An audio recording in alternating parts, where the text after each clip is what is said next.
Hey folks, it's rabble-rousing Rich Bergeron. Ladies and gentlemen, Tornado Attorney Panico. And Psychic Tom Paget with a full deck of tarot cards ready to go. All right. Well.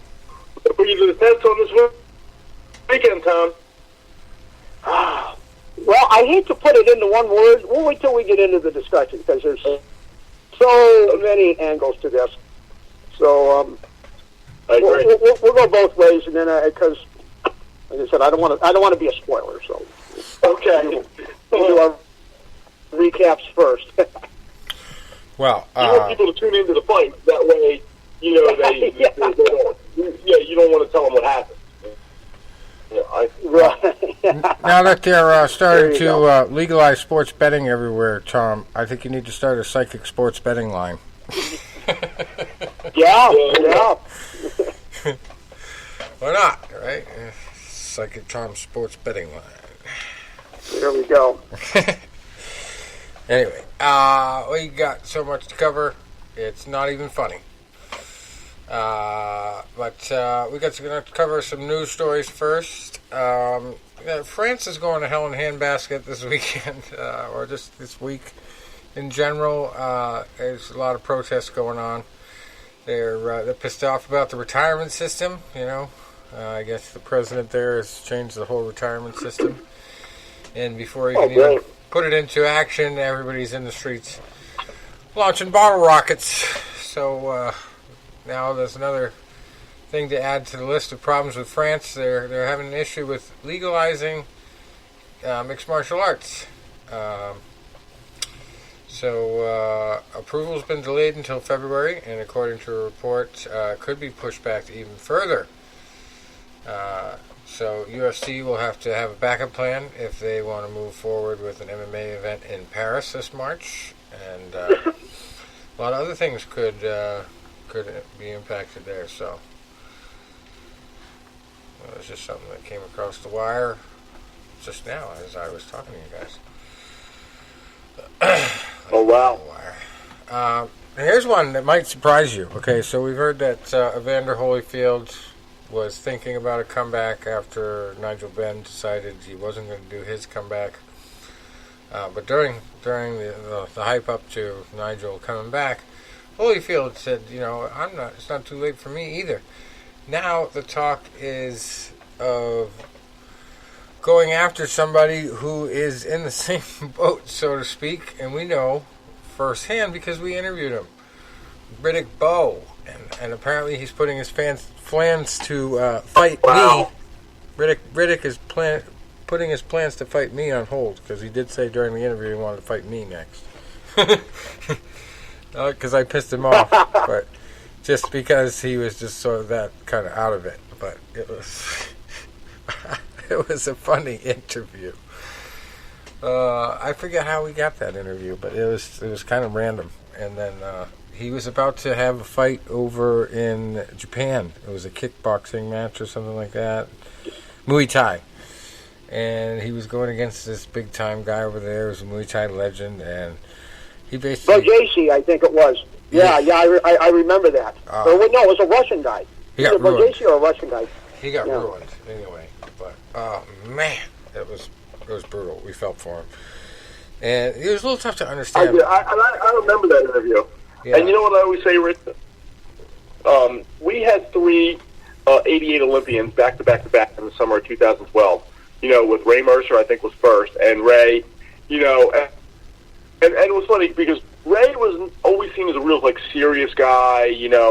Wasn't not much of a talker. During his fighting career, and he was hilarious on there. You're talking about Tommy Morrison hitting him in the body, making him fart in the ring, and then calling out Kimbo's face. And I mean, we had a great interview with Ray.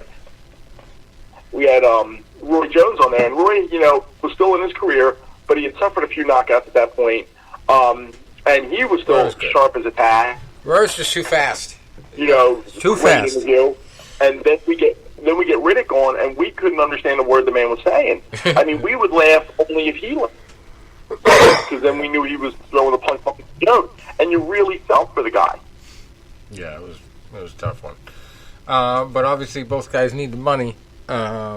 they're not known for their financial prowess, giving a lot of money to people that haven't helped them out. And if you've seen Alex Rodriguez's new show, Back in the Game, it really gives you an insight on that. But, it's funny because they try to give him so many opportunities to take charge of a meeting or to, ask questions, and he's just like, okay, whatever. I'll do what you guys want to do.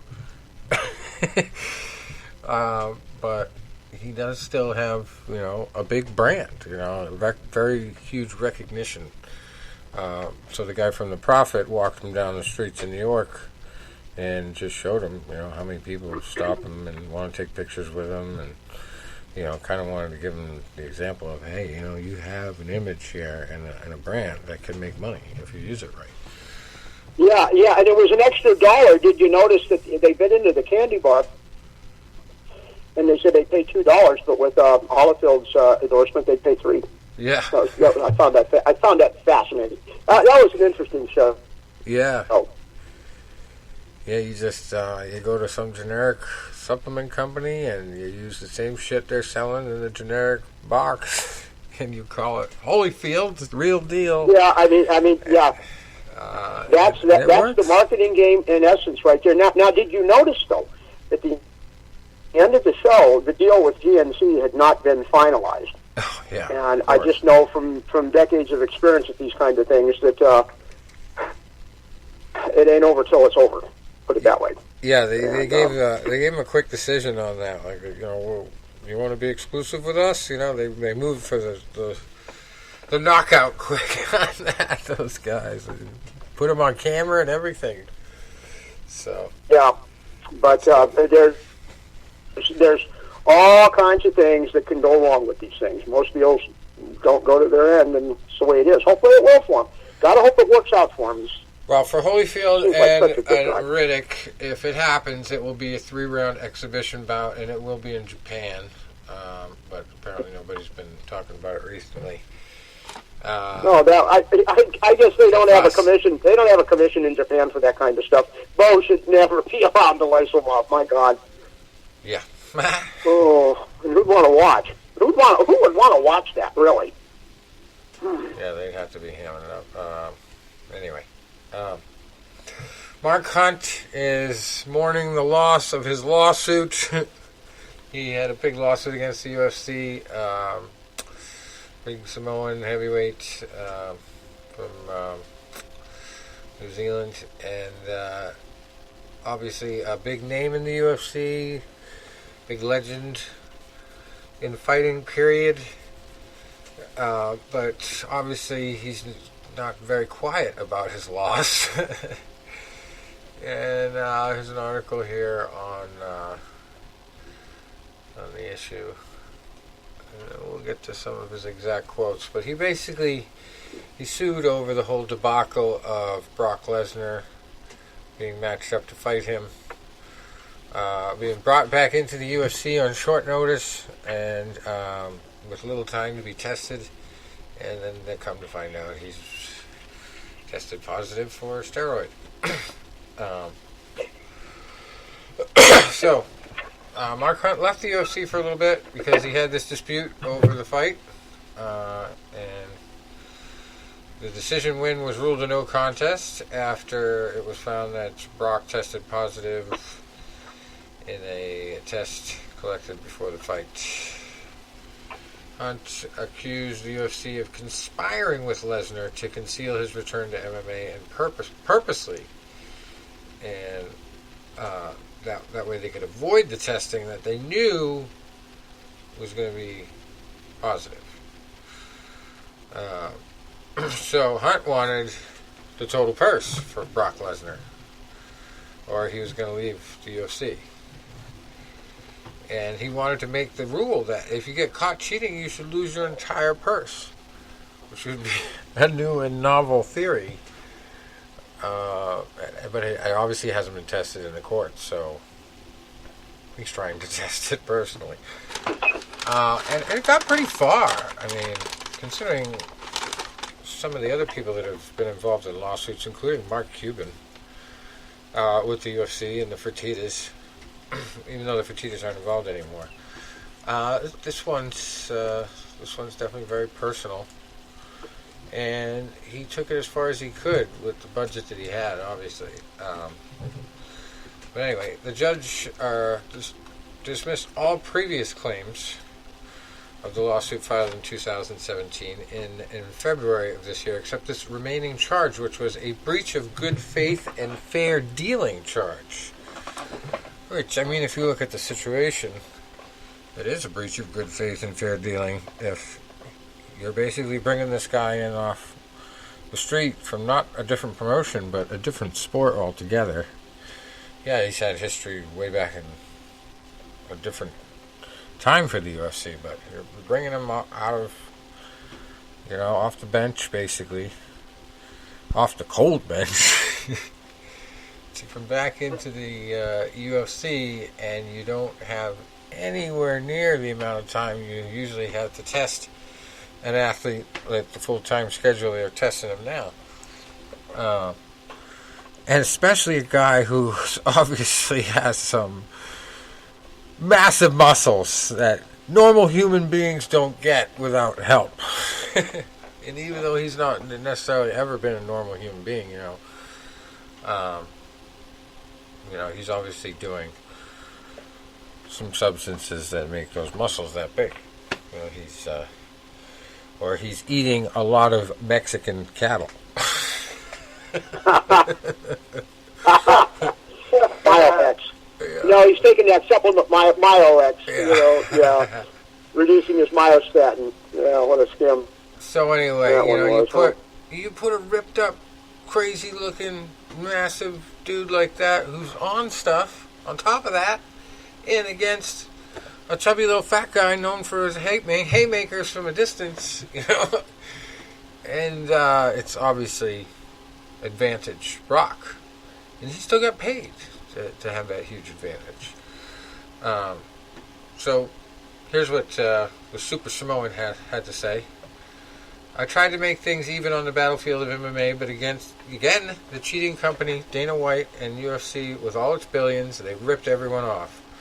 Win again, someone will die against a steroid-using cheater, and your shitty rip-off company will be at fault. So I assume Mark Hunt has been cut from the roster. I assume that. Am I correct? He's separated from the company already. Which led me to the thought process of when are we going to see him in bare-knuckle boxing? Well, wouldn't he be a perfect fit for that? But you have to worry about him because Dana White had said something about having a problem sanctioning him because there was an article where he admitted publicly to a New Zealand paper that he had issues with cognitive abilities and slurring his words. So they're worried about his concussion issues and brain trauma. And that was their excuse why they didn't want to extend his contract, even though he was suing them at the time. But anyway, Hunt lost his last 3 fights in the UFC. Justin Willis, Alexei Olenek, and Curtis Blades. And he hasn't fought since. So maybe he is done and done. And this was his last. But he is 45 years. He's 45 years old. Right. For what it's worth, he's 45, and had a long career in K1. And I don't know if he ever did any regular boxing, but I know he was. I first heard of him as a kickboxer before he even came to MMA, and we're looking like around 2000-ish. So he's been around. Now, I don't know if you guys have heard about this one, but this is a boxing story that broke last week. Bob Arum was the promoter, and he had a classic response. We'll talk about that in a minute. But guy's name is Andres Gutierrez. Now, this was a pretty big incident because he comes in for the weigh-in for this fight. Featherweight bout. And it's Oscar Valdez of Mexico versus Andres Gutierrez. It's supposed to be a final eliminator to determine the mandatory challenger of the division. World champion Miguel Berchelt will face the winner, or was supposed to face the winner. But guess what happened? Gutierrez showed up 11 pounds overweight. Yeah, kicked him out of the hotel. That's what her Aram said. I don't know if they actually did. I never heard of that. I don't know if they actually did throw him out of the hotel, but that's what Bob Aram's response was when he found out. This was according to a reporter who witnessed it. He said, "We're throwing him out of the hotel. 2/3 of a pound, that's unprofessional, but to come in 11 pounds over is a fucking disgrace. I've never seen anything like it." Oscar Valdez trained his ass off. That's what, but that's at least a full weight class or maybe 2 weight classes. Yeah. Right. I mean, that's got to be one of the worst I've ever heard. 11 pounds. So they're not only suspending him, they're doing an investigation. They're going to find out what sugar shack this guy hit before the weigh-in. Who on the plane gave him the full buffet? Well, the question would be, where's his team at? You know, like the one guy in the card in Minnesota where who it was Canelo's brother. Yeah, Canelo's brother. Remember? And he came in way overweight, and he was blaming it on the scales or in the hotel or something idiotic like that. I mean, where's the team at? Where's his brain trust at? It should not be just the fighter doing it. What a disaster. Too smucking fart. He had his Thanksgiving dinner early. That's what happened. Anyway, he gets replaced now by Adam Lopez. I think this fight already happens now, but yeah, it was Friday, November 29th. That story broke. Here's some good news. If you really didn't like the whole debacle there with the YouTubers beating the snot out of each other, the pay-per-view was a gigantic flop this time. Well, that's good. Oh, really? Which also could be a factor of the death of pay-per-view instead of now the death of boxing, as everybody used to like to talk about. Now it's the death of pay-per-view. I hear that a lot now. It's the whole model is dying. It's fading out. So it could be partly because of that. But yeah, basically, it's showing that the market is drying up. Let's see, where is it?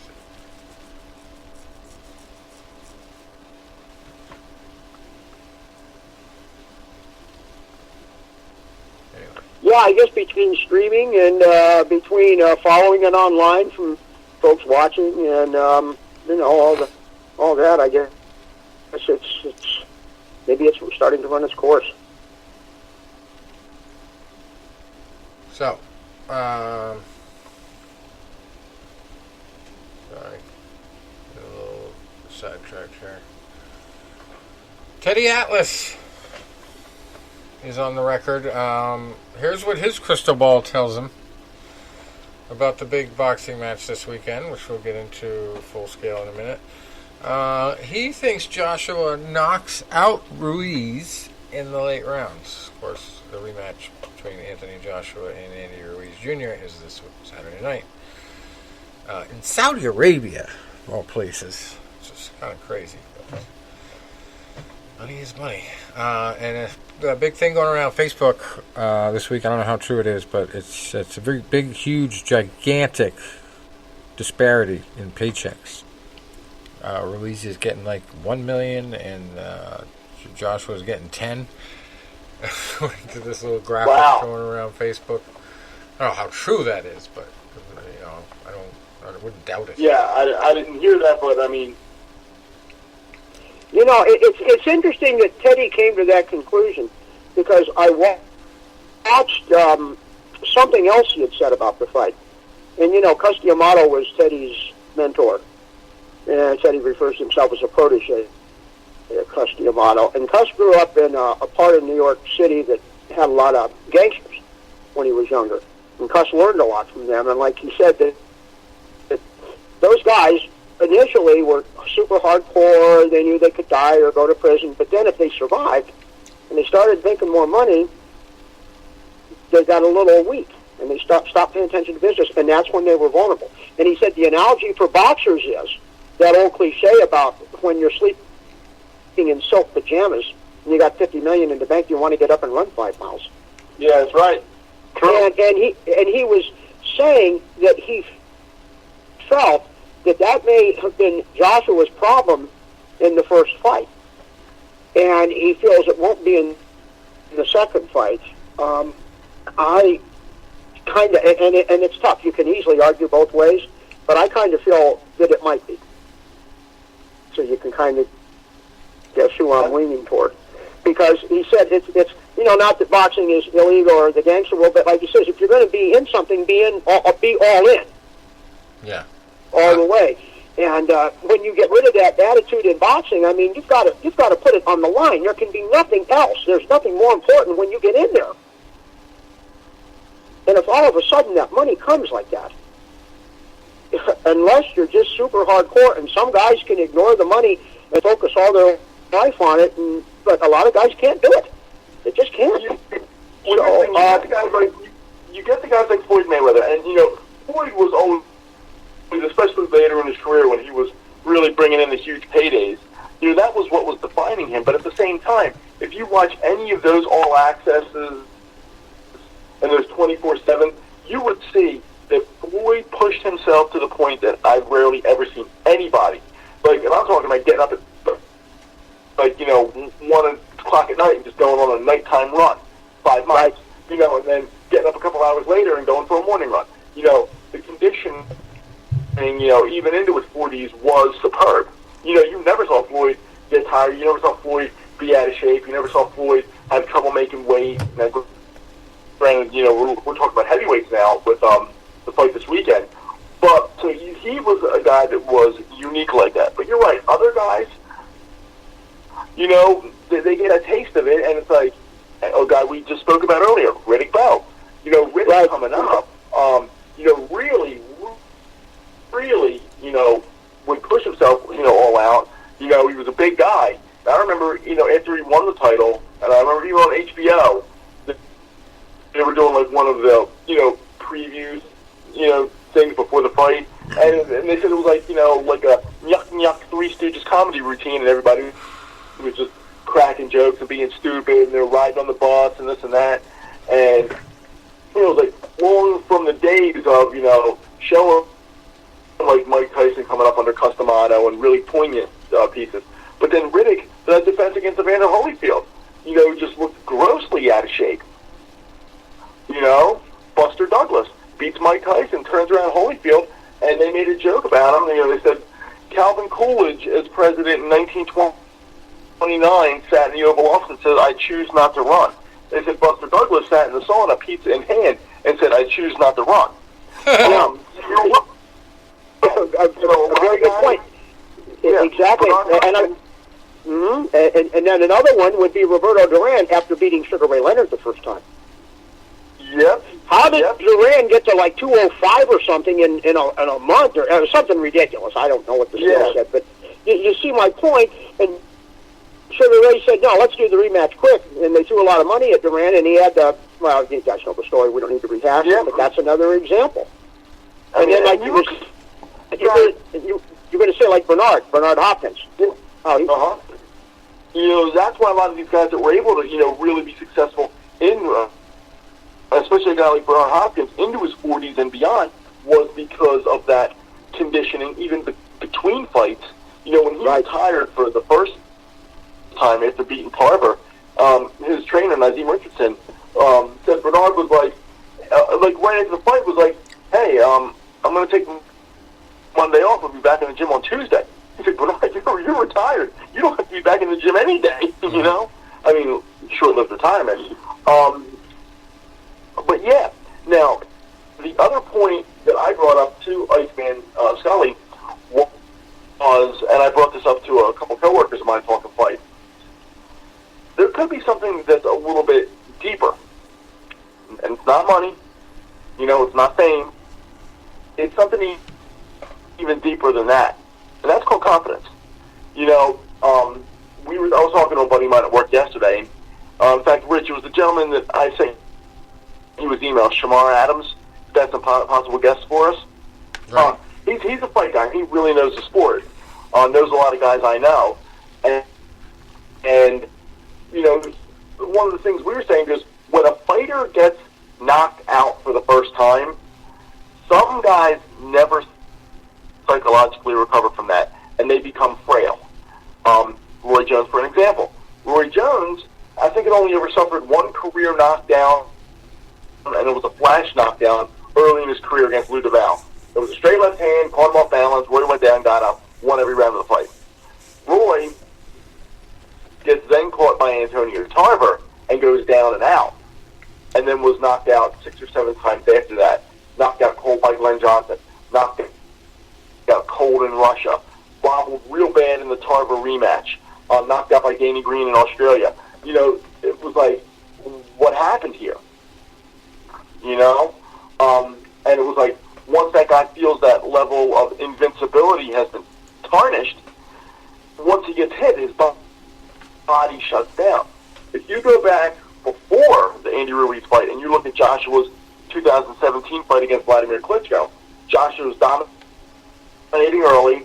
I believe he knocked Klitschko down maybe around like the 5th round or so, and it was looking like, the changing of the guard. The old warrior is going to pass the torch to the new warrior, and then Klitschko lands a right hand, and boom, and Joshua goes down. Klitschko didn't, follow up enough. He scored some punches, but not enough to finish the show. Joshua recovers, wins the fight by knocking. Impressive. Hey, it was just a blip. But go to his next fight, and he didn't look like this dominating, destroyer out there. He looked like a guy that was like, I'm not sure of myself, because what if I get hit again? And you could see that there was that level of hesitation. And that level of hesitation took a dynamic performer and turned him into a mundane performer. And he won a fight because of his athleticism and his skills, but he sure didn't make any of us say, wow. Then you go into the Ruiz fight, and it was like, did he get knocked out in sparring by Joey DeWaco? Philly kid? There's a lot of rumors of that. Do any of us know for sure? No, because we weren't there. But if you go in, as soon as Ruiz landed a solid punch in the 3rd round after going down himself, you could see that Joshua really, his whole body had that oh shit, frail. Yeah. Things it wasn't working. I just watched it again last night, and maybe Tony, it's a good point you have. Maybe it's mental, or maybe it's just damage to the nervous system. Yeah, maybe it's not really a voluntary. I'm sure that he wanted to keep going. He had all the courage in the world, but it just was not working. And he was a mess for a couple rounds, it looked like. So, well, maybe you could say in hindsight, he never did fully recover from that 3rd round. Right. Even though he may have won a round or two on it, I mean, you could argue that too, but he didn't seem like the same guy. And whereas Ruiz, the old cliche, he got down, but he looked right at the referee. He was almost like saying, don't stop it. I'm going to get up. Yep. I'm going to keep fighting. And he came back just like you would expect a fighter to do that's fighting for the, not just fighting for the title, fighting as a pro. He just like a fighter. So, Tom, I see 2 scenarios going into the fight for this weekend. I see one where Joshua really comes in laser focused, good game plan, is going to use his height, his reach, his range, his athletic advantages, and he wins by neutralizing Ruiz. If Ruiz gets close, he clinches. Almost like, I'm trying to think, almost like what Bernard Hopkins was doing late in his career. He wasn't beating guys, but he was neutralizing them. kind of like what Floyd Mayweather would do a lot. He would control the distance, wouldn't let you get in close, wouldn't give you good counterpunching opportunities, and just use his athleticism to win the fight. He wouldn't beat you, he would neutralize you. Joshua could do that. He could come in here laser focused, like, I'm not getting, as Dr. Cox would say, a pissing contest. I'm not going to put myself at risk here. I'm going to come in here. I'm going to be smart. I'm going to be focused on the task at hand. And if the knockout comes, I'll take it, but I'm not going for it. And the other scenario, as I just said earlier, it's like you get in there with the guy that, put you out last time, and you're gun-shy. You're flinching. As soon as the guy feints a punch at you, you're going for it and you're covering up. And, you have that almost like a shell shock. And if that's the case with Anthony Joshua, this fight's going to end sooner than the first one did. I think we can all agree that first and second round is going to be so telling. It's going to be so important. Well, that's why I disagree with Teddy Atlas, because fascinating. I really think it's a scenario where Anthony Joshua is going to want to get Ruiz out of there as quickly as possible, if it's possible. And he hit him with a couple shots that hurt him last time, but not early enough, not consistently enough. So, I think more likely than late in the fight, it would be early in the fight if Joshua wins by KO. But I am really 100% impressed and convinced by Ruiz's confidence. I've never seen a fighter steal a belt from somebody and maintain such high-level confidence in himself and his ability to do it again. If I had $1 million to bet on him, I would bet it, because the dude is solid. And maybe, Rich, maybe this is one of those styles make fights, and maybe Ruiz just has that nightmare style for Joshua. Yeah, and he knows he's in his head. But you're right, Tony. I could see it going the other way, just like your first scenario. I could see that happening too, but I'm leaning with Ruiz on this one. Yeah. Got to go against Teddy. Hate to do it, but it's the way I see it. And I really can't wait for whoever wins the Wilder-Tyson Fury match to face Ruiz if Ruiz wins, because that will be the fight everybody will talk about. Whoever wins. I mean, I just can't imagine, though, it's just so cool to see this, though. Just how alive the heavyweight division is now. Yeah. So excited. Yeah, you're right, Tom. And that's another thing, too. Like, there's been British heavyweight champions before. There's been, a lot of boxing history with British heavyweights in general. But Mexican heavyweights, like, how many Mexican heavyweights have had the limelight that this guy has? And so he's got the whole country on his back, a lot of Hispanic people rooting for him, and I think that has a lot to do with his momentum too, because he wants to keep their admiration as well as just the belt. And I guarantee you, he's working harder than ever in this training camp. And if he comes back better by leagues than he was before that last fight, oh my God, it could be a quick ending for Joshua. I think Joshua really is looking for an excuse to retire, too. In the back of his mind, he may say, there's nothing, nobody should be talking about retirement now.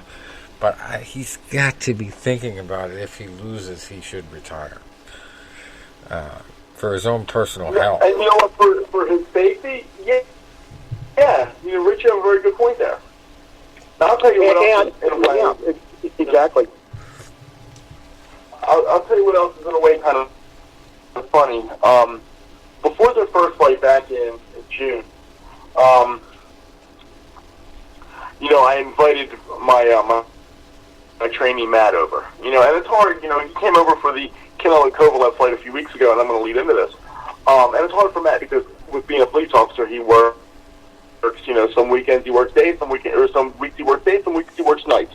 That was a week that he happened to be working night shift. He couldn't come over for the fight. But he says to me, he goes, "Who is this guy that Joshua's fighting? Is he some tomato can?" Mm-hmm. And I said, "No." I said, "Ruiz is actually a very talented fighter." I said, "The only problem is sometimes he's, he doesn't go all out. He doesn't let his hands go. He doesn't, press the action enough." I said, "But he's certainly no tomato can. He's got good skills. He's got quick hands. He's got a decent punch." So Ruiz shocks the world with a knockout. And so a few weeks ago, Matt was over for the Canelo fight, and I was like, we were talking about it, and he goes, "I'm like, Matt, could you believe somebody thought Ruiz was a tomato can?" He's like, "What? Really?" And I pulled up his text message. Yeah. That's funny. I don't believe it. Anyway, talk about heavyweights. Let's just go through the schedule here. Now that we're on the subject, we'll get to that whole fight card later, but I was just paging through the fights this weekend, and up in Quebec, Canada, if you want to make the trip, you can see Samuel Peter in action. Again. What? Fighting for the NABF heavyweight title against 9-0 Arslanbek Makhmudov, a heavyweight here. He's the co-main event. 38-8 as a pro fighter. We talked about this a couple months ago when I saw his name somewhere, and I was like, I can't believe this guy's still fighting. He just recently came back. But anyway, the main event is David Lemieux, who has got 40 wins, 4 losses. He's fighting Maxim Bursak, who is 35-5-2. That's super middleweight, no title on the line there. And then we got Simon Keane at heavyweight. He's 17-1, fighting Sjarhe Ljakovic, who is 27-7. And then we got an NABF female light flyweight title on the line. Kim Clavel, who's 10-0, fighting Esmeralda Guyana Sagahon, who is 7-3.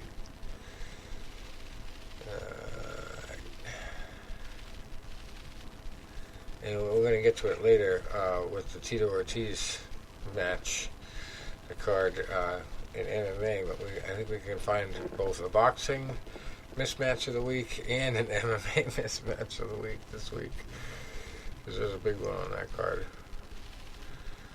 Let's see what we got here. 1-0 versus 1-27. That's not that bad. We'll find something. Over in Japan on Saturday, we even have some fights. WBO Asia Pacific Super Featherweight title on the line. Joe Noine, who is 18-2-1, will be fighting Kenichi Ogawa, who is 24-1. Co-main event Masaru Sueyoshi, who is 19-1-1, fighting Kosuke Saka, 19-5 for the Japanese Super Featherweight title. What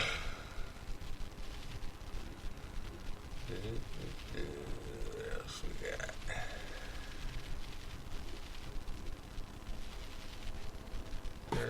In Mexico, we got a couple titles. WBO World Super Bantamweight title on the line. ESPN Plus card from Puebla, Mexico. Emmanuel Navarrete, he is 29-1, fighting Francisco Horta, who is 20 wins, 3 losses, 1 draw. Co-main event, Jerwin Encejas, who is 31-1 with 2 draws, fighting Miguel Gonzalez, 31-2. That's for the IBF World Super Flyweight title. And that's pretty much the best ones on that.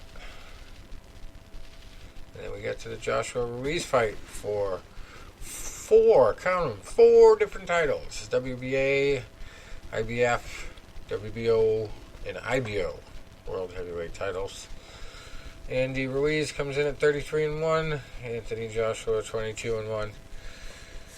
And obviously the one for Joshua is the loss to Ruiz. And very young, talented, aggressive kid, Ruiz. Joshua obviously the taller, stronger, buffer-looking guy, but looks can be deceiving. We found in the last fight. So yeah, this ain't a bodybuilding competition. It's this is certainly not a body. And in fact, if you guys get the chance, and you get on YouTube and just Google this, and there's about a 38-minute video of the first fight, and a lot of commentary from a lot of boxers. Even Stallone gets involved in it, but it just classic stuff. And they were commenting on that physique. I mean, he is a bodybuilder. Maybe if he retires, he gets knocked out, and he's got a future on the stage if he'd like. But they were talking about that. And they even got the guy Alexander Povetkin on the card, who I believe wasn't that the guy that Ruiz fought before Joshua? Or was that another Russian? I'm thinking of. What's the best guy? I'm trying to. Or was it Dimitrenko? Dimitrenko, yeah. I knew it was another Russian name, but no, he lost to Joshua the last time. So, different guy. That's funny though. Lost to Joshua and Klitschko. Povetkin. So he is fighting Michael Hunter, who's 18-1, hasn't lost recently at all. And then we also have the WBC International Heavyweight title. So quite a lot of heavyweights on this card. That ain't the only one. There's 2 more matches.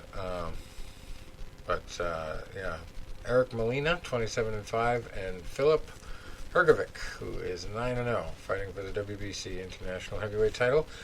And then we got Dylan White, 26-1, fighting Marius Wach, who is 35-5. Yeah, that's a pretty big fight. But this is a great name for a heavyweight. Tom Little is also in action. 10-7. I don't think he's very little if he's a heavyweight. But his opponent is Muhammad Ruzul Majidov, who is 1-0. And I like it how they got this one guy. He's super bantamweight. He's only 1-0, but they have taken the time to put his little nickname in single quote. Ivan Hopey Price. Hopey, Hopey. The Great White Hopey, if he's white. I don't know. Ivan Hopey Price. He's 1-0, fighting Sweetie Mohammed, who is 12-6-2. I never seen that on BoxRec. He got his little nickname. Maybe he made it officially part of his name. I don't know. And in Cantabria, Spain, we have Sergio Garcia in action, undefeated at 30-0, at super welterweight, fighting Faoud El Masoudi, who is 17-11 for the EBU super welterweight title. Co-main event is Kiko Martinez, 39-9-2 at featherweight, fighting Alexander Cazares, who is 16-10. I haven't seen a Jesus fight yet. Ooh.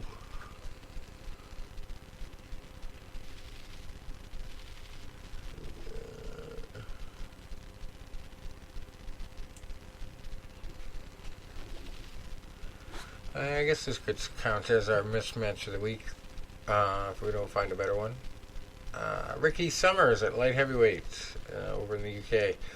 He is 16-2 with 1 draw, fighting Raymond Sneedze, who is 13-50 with 2 draws. Ouch.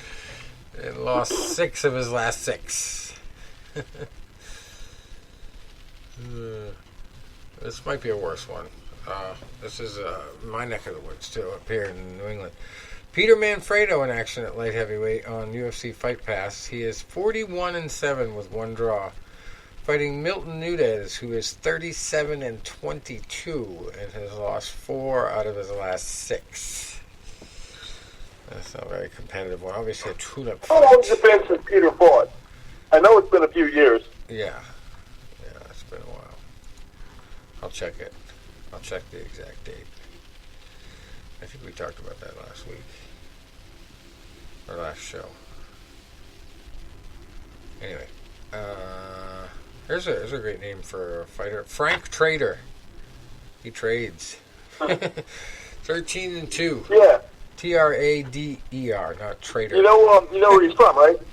Frank Trader must be from Philly. Not only is he from Philly, they call him Frank Nitty, like the old gangster. He's actually from my old South Philly gym. I know he's training real well. Well, he's leading the card at the Showboat Hotel this weekend. And he's fighting Julio Buitrago, who is 13-20.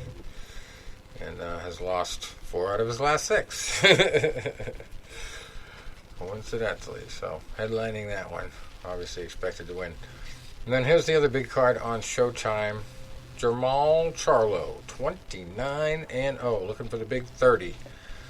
The 3-0. Fighting Dennis Hogan, who is 28-2 with 1 draw for the WBC World Middleweight title. And, you know, Dennis Hogan is a pretty tough dude. Jermall Charlo is nothing to sneeze at either, but you know, that should be a pretty decent fight. 1 out of his last 6. One of those 2 losses was in his last 6 fight for Hogan. And co-main event is Super Bantamweight. Marlon Tapales, 33-2, fighting Ryosuke Iwasa. 26-3 for the interim IBF World Super Bantamweight title. And then we have Chris Eubank Jr., 28-2, fighting Metbay Korobov, who is 28-2-1. So almost identical. That's for the interim WBA World Middleweight title. So definitely possibly some unification going on after this fight here between the WBC and WBA titles if the winner faces the winner. Which is usually easily arrangeable when they're fighting on the same card. They're obviously get the same promoters. Anyway, Emmanuel Leem, 18-1-2, fighting Ronald Ellis, who's 16-1-2. No title on the line there. 9-2, Louisa Houghton, and 4-2, Lorraine Villalobos will be fighting for the interim WBC World Female Minimum Weight title. I don't know, what's that, 10 pounds? No. Minimum weight. Minimum weight is probably being strawweight 105. Wow. That's small. And then we have Duke Micah at bantamweight. He's 23-0, fighting Janelle Rivera, who's 18-5-3. Let's see what else is going on.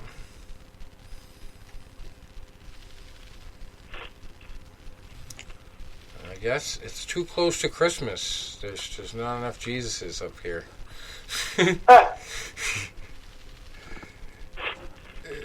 No Jesus fight this week. The closest I could come to is Jessica. I might even have to do the find thing on the window. I'm going to have to cheat for the Jesus fight of the week. Oh, there it is. And you know what I always say. You got more than one name. You're fighting in Mexico or you're Spanish. One of those names has got to be Jesus. That's right. So we got Andre Marquez at featherweight fighting in Baja, California at the Big Punch Arena in Tijuana. He's fighting Felipe de Jesus Palazada, who is 2-9-2, which explains why he's only a de Jesus and not a full-blown 24-hour Jesus.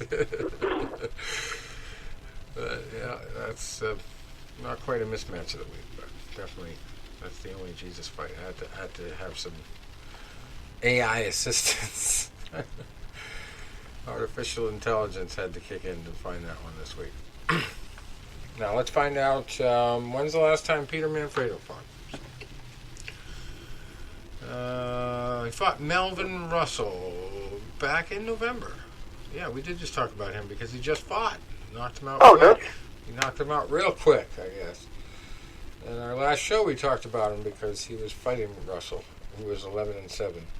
So now this is sort of a big step up. I mean, the guy's got a lot of losses in his last 6 fights. 37 wins. It's a big step up from real tune-up of 11-7.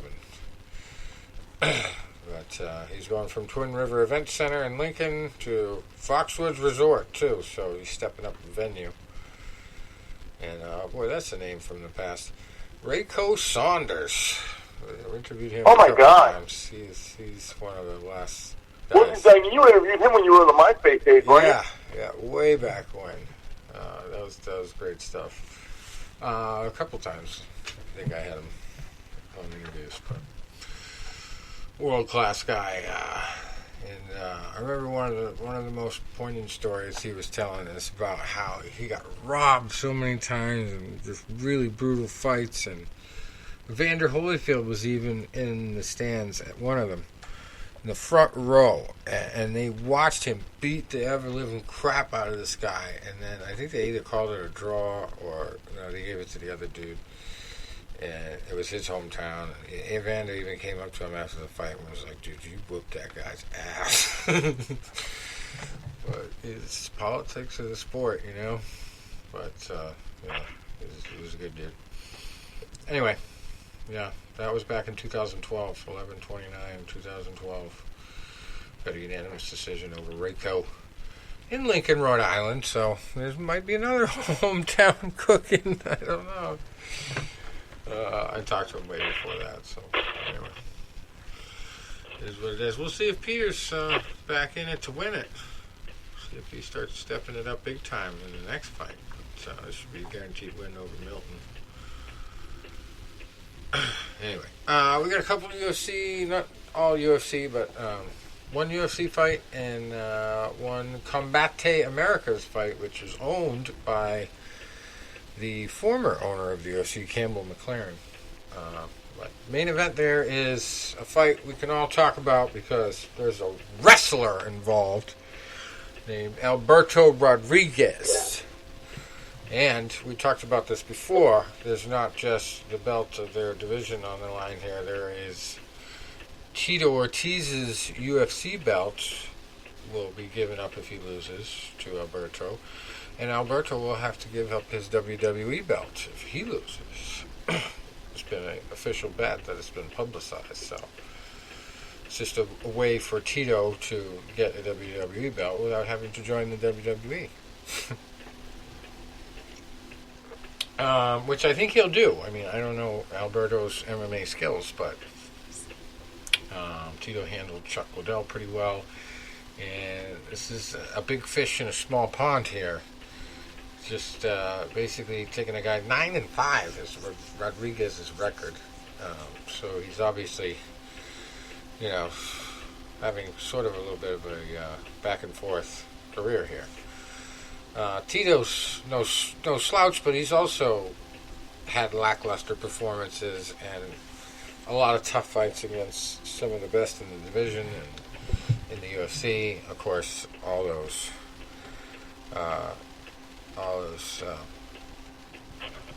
big fights where he took a lot of losses in his last big run with the UFC. But he stands at 20-12 with one draw. And the one draw was to Rashad Evans, I believe. Was that who it was? I remember watching that fight. Yes. Rashad Evans, yeah. When Rashad Evans was also undefeated, I believe. So, yeah. It was a very boring fight, actually, now that I remember it. But, yeah, Tito didn't do enough to win, and I don't know. It was just kind of a hallmark of his career. It wasn't a very exciting fight. He did a lot of wrestling to get his wins. He wasn't very stand-up and trade knockout style, but he could throw down when he had to. But he had such a big head. I mean, why would you? Why would you sit there and leave it as a target? But Alberto Rodriguez is going to be easy enough for him to handle. I don't think he'll have a problem with him. But there is a lot on the line. Anyway, co-main event: Melissa Martinez 6-0 fighting Desiree Yanez, who is 4-1, and She needs a Sherdog picture, so Desiree's going to have to win to get one, I guess. João Antonio Camilo Neto is also on the card. He's 5-3, fighting Daniel Barez, who's 10-4. And then we got one of the ultimate journeymen, I guess you could call him, MMA here. Ray Trujillo. He is 23-27. That is a record for MMA fighters. He's fighting Gaston Reno, who's 8-2. But anyway, Enrique Gonzalez, also on the card. He's 7-3, fighting Levy Marroquin, who's 9-2. And here's your mismatch of the week for MMA. We've got no picture on Sherdog. Clarence Brown, 0-2. He's fighting Jose Floating on Air Flores. No, that's not his nickname. But Flores is 8-1, and he might as well be floating on air because he's fighting a dude who's 0-2, and is named Clarence. So, two strikes. Rich, do you think there's some significance to a first name, huh? No, it just sounds like one of them old-timey names to me. Oh, that's Clarence.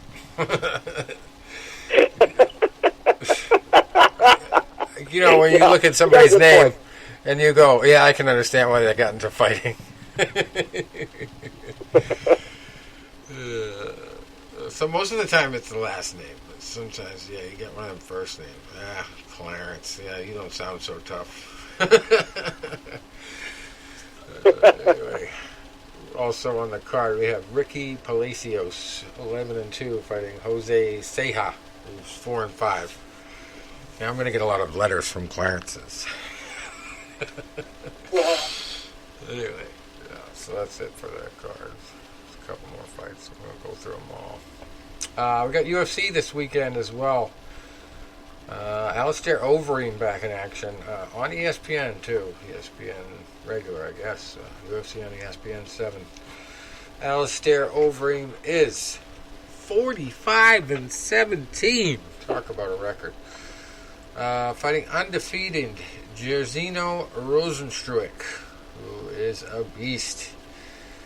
And Overeem's been down. It's very tough to predict how he's going to come out in a fight.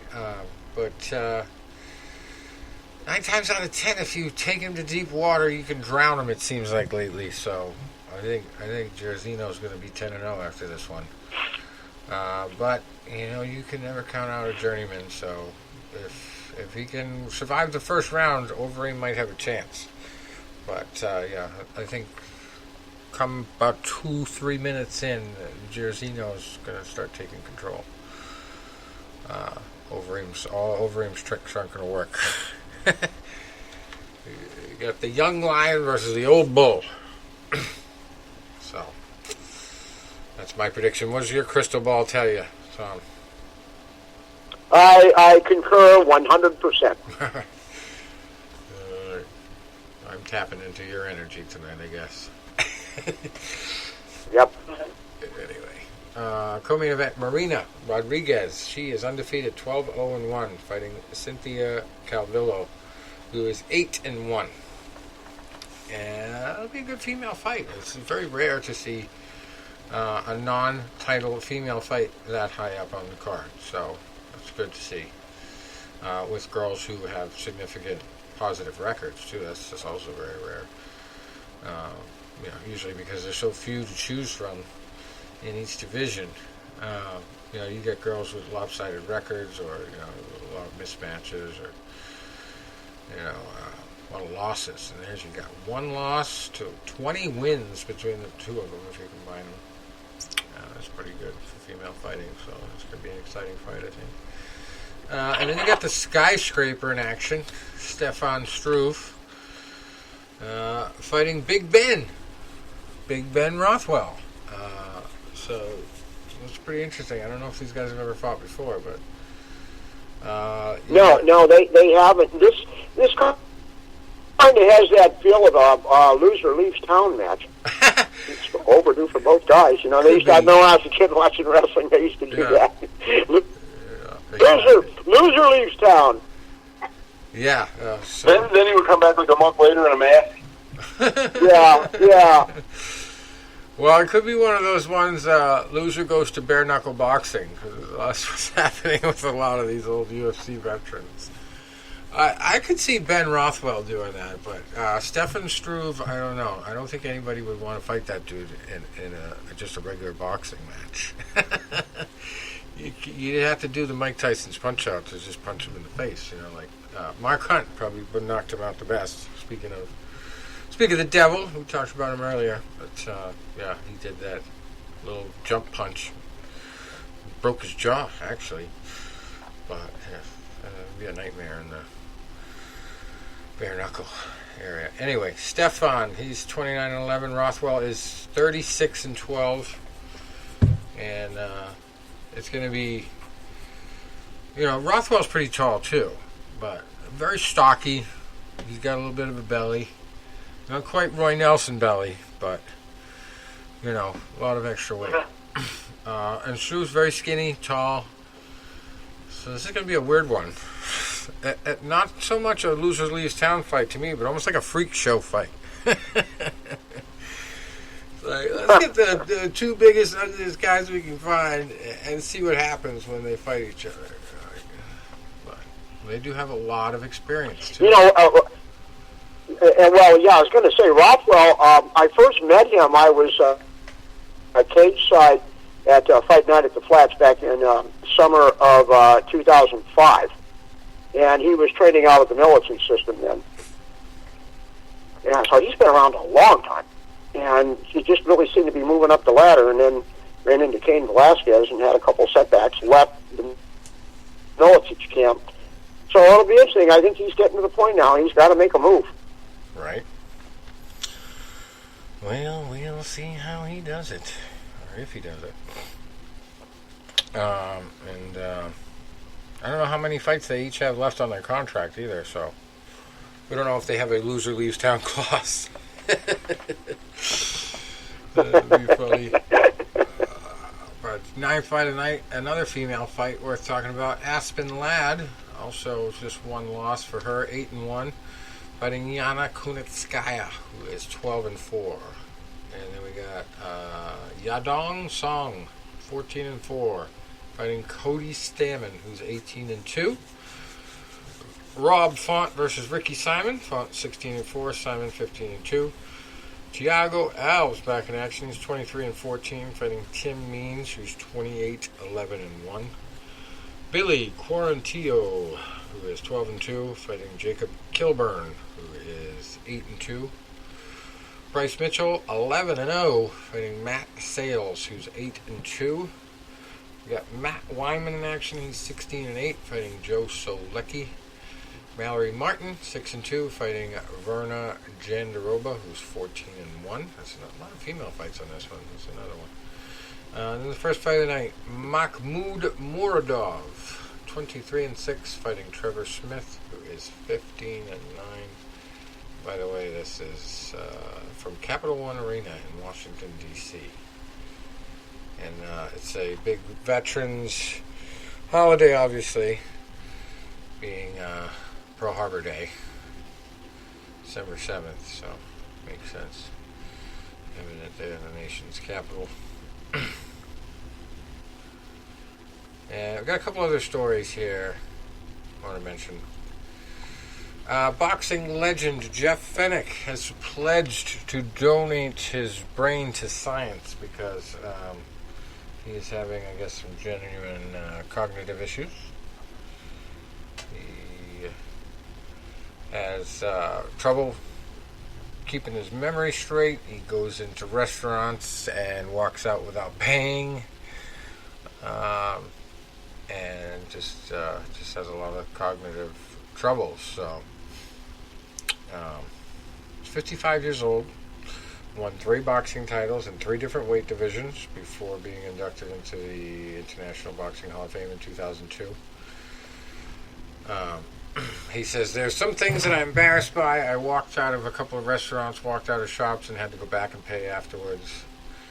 And he thinks more should be done to support those who have suffered injuries through all sports, not just boxing. And, there's a lot of football players, too, who not only have brain issues, but, they got a career-ending injury, and, they have no fallback, too. So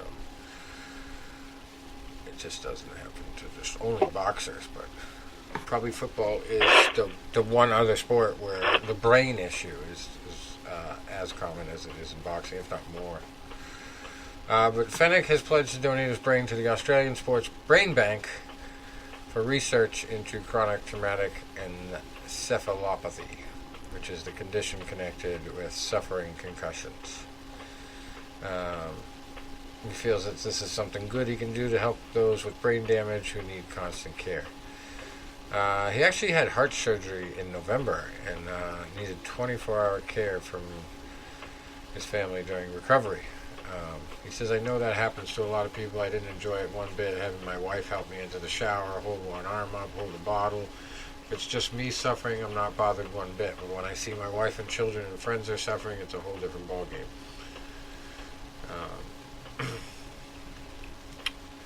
So Fenech is now training young Australian boxer Jack Brubaker, who is set to fight fellow Australian Tim Tszyu on Friday. And after his retirement from the boxing ring, Fenech moved into the training role, even training Mike Tyson back in 2005 when he tried to relaunch his career. I remember that one. Oh, yeah, he's having brain issues. That's a young age for it, too, you would think. You've heard of early onset Alzheimer's. That happens to people who haven't ever boxed sometimes, but, 55 years old for that to be setting in. It seems very young. Now here's another story worth talking about. Nate Marquardt.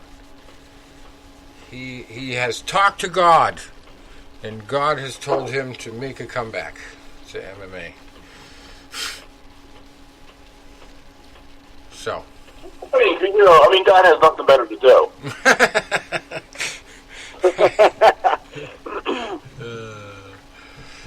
Yeah, he said he came to him in a dream. He said, well, it's kind of a crazy story, man. Yeah, no shit. But I had a dream. God spoke to me, and he confirmed it later in the week by two people I've never met before, and one friend as well, that basically I'd be fighting again. That was it, man. After I retired, I didn't train for like 2 months. And I actually started feeling really bad physically. I was like, oh man, I need to get back into the gym. So I started lifting weights, running, sparring, and grappling a bit, and then I had the dream. So basically when I retired, I thought that was it. But I haven't stopped training. I love mixed martial arts. I love doing it. I love competing, but I really didn't have a huge desire to compete in it. I was just going to train and maybe teach and stuff like that. So he hasn't signed with any promotion. He's no longer under UFC contract. And he hasn't any serious conversations with any organizations, but of course Bellator would be the first option for him. But he has pretty much confirmed he'll be back in the first half of 2020. Now, he also said he's walking around at 186 pounds. So welterweight would probably be the best option for him. That's 16 pounds down from there. He said, that's another thing. I lost 8 or 10 pounds. I wasn't lifting weights that much, and in that aspect, I feel better. In wrestling and in sparring, I haven't lost any strength. I kind of cut the weightlifting out because that part was a little hard on my joints. But the sparring and the wrestling, it makes my body feel better, so my weight has gone down. My cardio is good now, so I'm right at the point where I can go either way. I can easily go to 170 at this point, so that's something I have to think about. So anyway, he did lose 3 fights in a row on his way out. 3-9 in his final 12, but he's 40 years old. He's had a break. Maybe he's had a little TRT, testosterone replacement therapy. Who knows? And maybe God really is on his side, so we're all gonna live to regret laughing about that.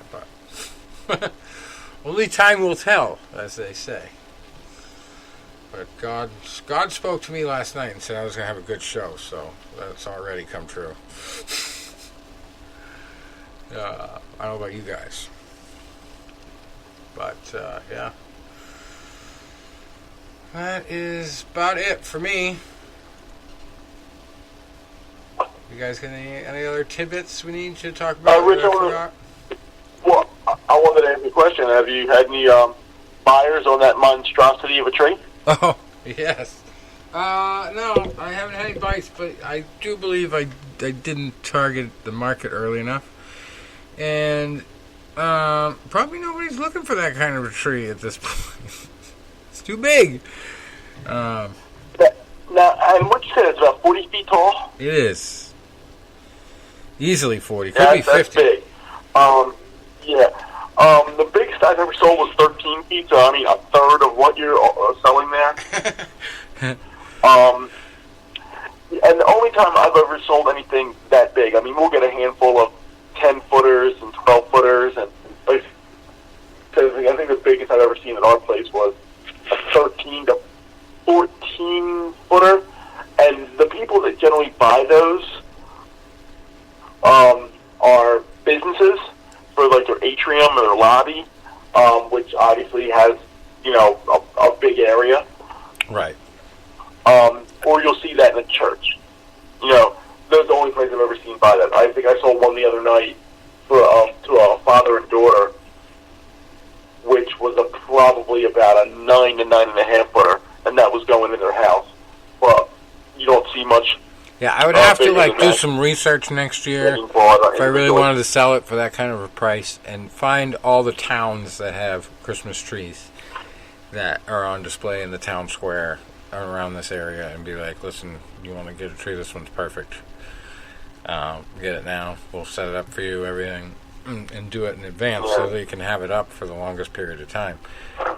But the other option, too, I was thinking about is actually trying to put it out there like November 1st next year, that I'm looking for pine trees to sell as Christmas trees, and cut them down, bring them to my house, and then have that one I'll cut down and put it out front as like the attraction to come here. I'll decorate it and everything, and maybe even cut it in half so it's not as big, but put it right out front of the house, and then everybody will know where to get their Christmas trees, because they see that from a mile away. Yeah. All lit up, So that's another option. I'm in my 11th year doing this, and a lot of my friends that have been doing it have been doing it much longer than me. Because you figure, my friend Mike, I'm going to be working with him tomorrow, and I remember, we're both 43 now, we would be in our early 20s, and I was like doing happy hours. I'm like, yo, Mike, we're having a happy hour or whatever. You want to come out with us? No, I can't. I'm working Christmas trees. And I'm like, what are you talking about, dude? And I didn't even know the owner of the place at the time, but I know he was friends with Mike's cousins, who I also grew up with. And then the one year, I then come, to meet him. His name's Dan. I met Dan. And then became friends with some of the other guys. And then the one year we're going to a haunted house, and he's like, hey, I know you're not working this year. Do you want to, work with us? And I'm like, well, I was supposed to start my job in mid-November. And I was like, well, I don't think I can, because I'm starting a new job and I'm really busy. He's like, okay, no problem. And then my job gets pushed back, and I'm like, crawling back. Not that I said no in an arrogant way, but I turned the offer down because I didn't think I had the availability. And then I'm like, oh shit, not only do I now have the availability, I kind of need that for something, make a quick grand or so. And they were gracious enough to, give me some hours and all that. And then, at the end of the season, I was like, hey, I know I'm going to be, likely working next year and whatever, but I hope you guys allow me back. And they're like, you're family now. And now I'm, as they always say, one of the best salesmen. And that's just because you guys know me. You both, we hung out in person, and we, do this every week. I'm one that, I'll interact with the people. Now, there are some people I don't want to interact with. You get a bad vibe from them. They're rude, they're arrogant, they want to be argumentative. I'm like, you know what? You find one you like, you give me a yell. I'm not going to bust my balls over you. Right. But there are other people that I, have really built relationships with. I've had people that come up to me every year, and they're like, we look forward to seeing you every year. You help brighten our holiday. That's important to me. Awesome. I could see that. But actually, I don't know if I told you guys the story, but my girlfriend was having weird dreams. Like one of them was really weird. She had dreamed that my dad was still alive. He was in the living room of the house, and he was with like a home health aide. And they see me all of a sudden in the back window, and I'm just taking a piss right in front of everybody. Just taking a piss, and all of a sudden a bear comes up and just mauls me to death in front of both of them. So she was so disturbed by this dream that she thought, well, this must be Rich's dad trying to communicate with me. So she got a medium through Facebook that actually she knew. She had met before through her best friend, and her best friends and a lot of her different friends up there in Maine use her all the time because she's very accurate with some stuff. So believe it or not, my father supposedly came through in her session and talked a little bit about Christmas. Because there's this one Christmas tree that everybody coming up to the house always mentions, there's just that one tree, that's blocking a little bit of the perfect view. And it's that 40-foot Christmas tree. And my dad used to always say, every time I said we should cut that down, he would say, if we ever do, we should probably just use the top of it for a Christmas tree. So he actually came through and said that he is watching over the property. He's a steward of the land, basically, and that he wants me to start a Christmas tree farm here, and that we should have one last Christmas was another message that he said, which makes me think he wants me to cut that tree down now and use the top of it. But I don't know. I think I want to do something bigger with it because it really would be like the perfect town square Christmas tree. And that would be awesome for the guy that planted it, too, who originally lived here. Just was way before his time. The guy that started a restaurant up here called the Keller House that is still big today. But anyway, he was back in the 60s and 70s when he owned this place. He had it set up with solar power to heat the pool, and it was indoor pool. I mean, it's an unbelievable place. So the guy was very smart. And made a lot of money, too, obviously, because he owned a restaurant. But, yeah. Unreal. But, yeah, supposedly that's his plan for this place. If he had his choice in the afterlife, where he's supposed to be all, know all. That's the plan. And I've actually seen a lot of programs recently, just randomly, not because I was looking for them, on Christmas tree farms. And one of them, the guy said 2,000 trees a year they plant. And it takes 10 years for the average Christmas tree to grow to the ideal height. Well, what's hurting us, what's been hurting us since last year, too, my first year, 10 years ago, there was a recession going on. The economy wasn't that great. I was out of work, and what also hurt us in the Philadelphia area is we had two blizzards during the season. We had one, I think it was right around this weekend, December 5th or so, and then we had another one that was December 17th or 18th or something like that. And the one was the week before Christmas, so a lot of people that were waiting last minute, you literally were snowed in. I mean, we were at the lot, and I got there before it started, and I remember telling the owner, I'm like, Danny, tell your evening shift not to come in because I'm not going to leave. And I ended up crashing up at my friend Mike's house because he's only a few miles away. But the end of that season, we had about 30 or 40 trees left over. And people were like, well, what do you do with them? I'm like, well, we had a company that came and bought them from us and basically used them for mulch. The second year we had, maybe a half dozen left over, not much. But after that, we've sold out every year. Cool. And last year we sold out even 2 days before Christmas Eve. I had a guy show up on Christmas Eve at 3 o'clock. And he was like, you're out of treats. I'm like, yeah. Well, you didn't save me one? I'm like, I didn't know you were coming. hey, you could always get my tree on Christmas Eve. And I'm thinking, I didn't say this out loud. I wanted to. I'm like, buddy, you're coming here on Christmas Eve because you know we're trying to get rid of any inventory we might have left over, and you might get a $40 tree or a $50 tree for $10 to $15. You know, so you're hoping to beat us okay, but what am I going to say? You know, hey, person that wants to spend full price, you can't have this tree because I got to save it for 2 days from now for a guy that might show up and buy it for, you know, a quarter of the price. Yeah. Yeah, that's like me. Like I'm always answering questions and trying to explain to people.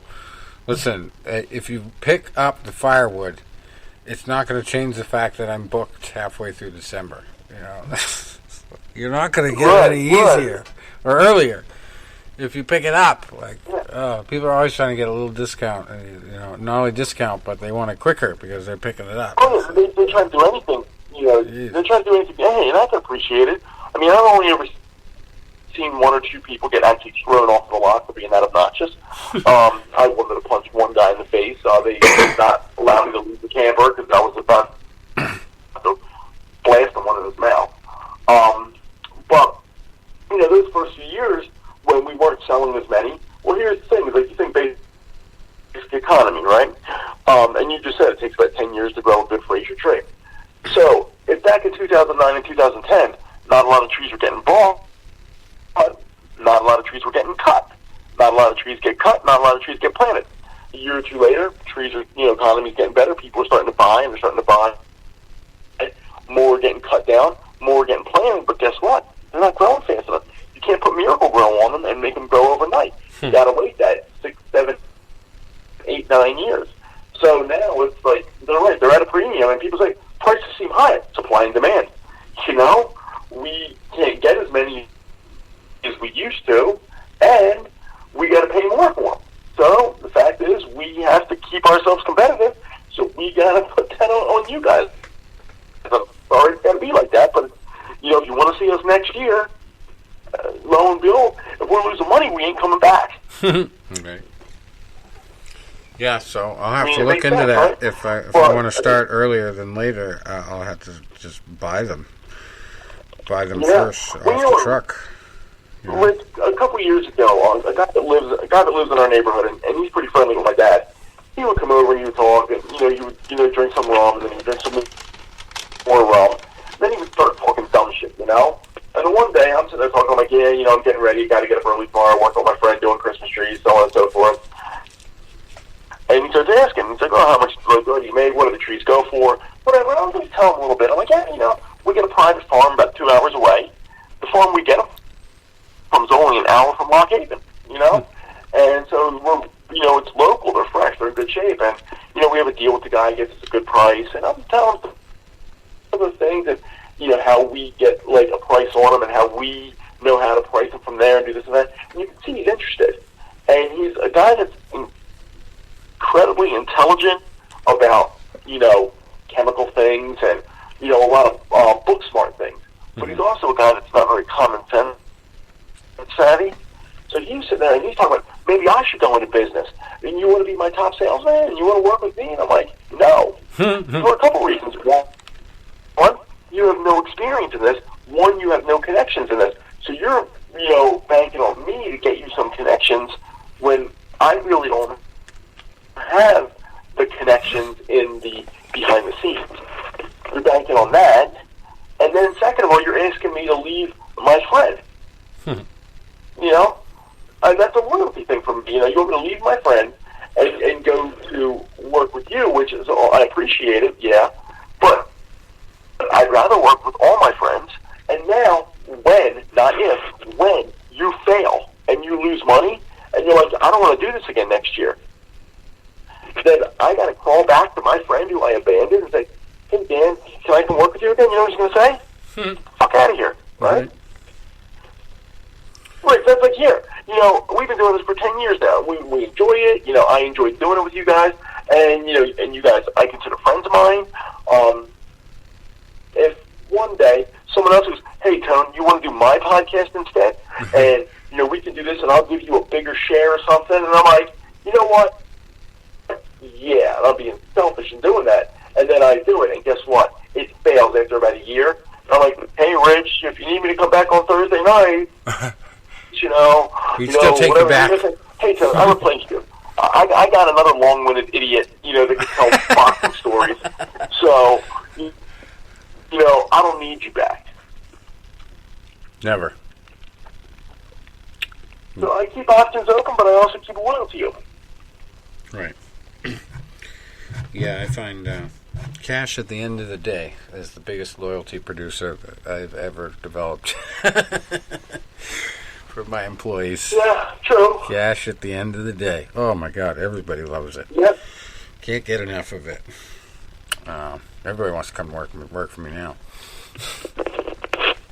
But anyway, we have strayed far from the subject of combat sports, but that's okay. That's what we do sometimes. Till next week, we're going to say kumbaya and sayonara. And, Rich, I'll email you sometime next week because I might be a little bit late. I got a banquet that I got to work on Thursday night, but I should be done by hopefully 8 o'clock, if not 8:30.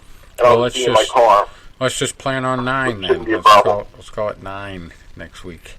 Okay, it sounds good to me. All right, guys. Tom's okay with Enjoy that. the fight. As long as his psychic window is open during and that we'll talk period.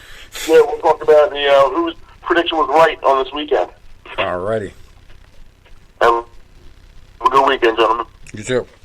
Thanks for stopping by. Adios.